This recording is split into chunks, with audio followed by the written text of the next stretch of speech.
இச்செய்தியை வழங்குபவர் Aalayam associates private limited property developers.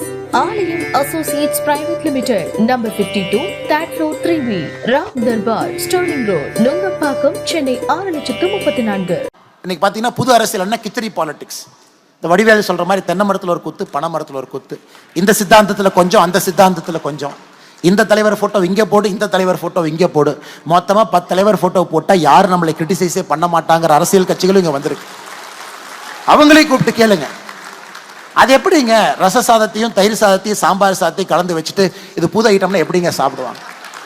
ரச சாதம் சொல்லுங்க, சாம்பார் சாதம் சொல்லுங்க, தயிர் சாதம் சொல்லுங்க, மூணையும் சேர்த்து மக்கள் சாப்பிடுவாங்கன்னா சாப்பிட மாட்டாங்க.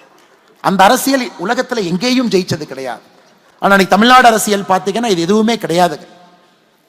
இந்த 3 மாத காலம் நான் வெளியே படிக்க சென்றிருந்த பொழுது பார்த்தீங்கன்னா, ஒரு சக்சஸ்ஃபுல் ஆக்டர் பாலிடிக்ஸ் வந்துட்டாரு, ஒரு failed actor deputy chief minister ஆயிட்டார்.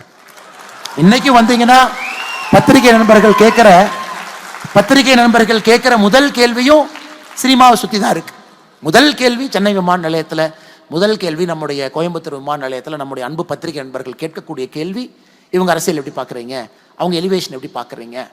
ஆனால் எனக்கு தெரியும், உங்களுக்கு தெரியும், காமன் மேனுக்கு அதனால் ₹1 பிரயோஜனம் இருக்கான்னு கேட்டிங்கன்னா கண்டிப்பாக கிடையாது. காமன் மேனுக்கு ₹1 பிரயோஜனம் இருக்கா?